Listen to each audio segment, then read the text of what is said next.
Ang kwentong ito mula sa isang batang ayaw maligo. Si Mark ay isang bata na mahilig maglaro ng kahit anong laruan, may gulong man ito o may pakpak.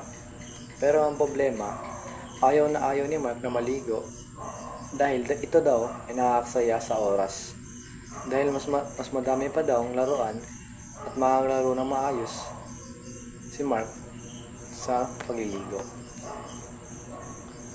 Tuwing umaga, naging isang malaking pagkibaka ang pagliligo kay Mark dahil ito ay nagkatago upang hindi lamang makaligo o magpanggap na tulog-tulugan.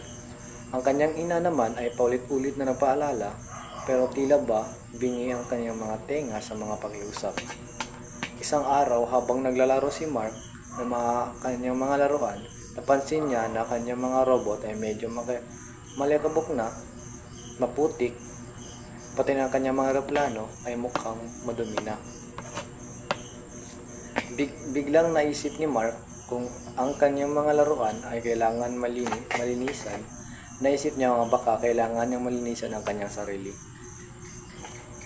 Sa unang pagkakataon, kusang loob na pumasok si Mark sa banyo, maingat niyang hinugasan ang kanyang katawan, sinisigurado na walang maiiwang dumi.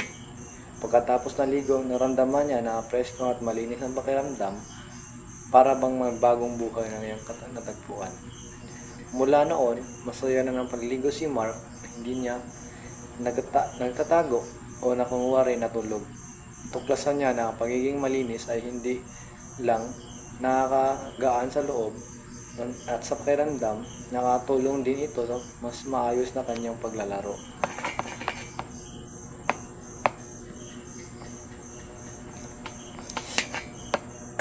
At ang kanyang mga laruan ay palagi na itong nalinis at handa sa parang kanyang mga bagong pagkikibag sa palaran.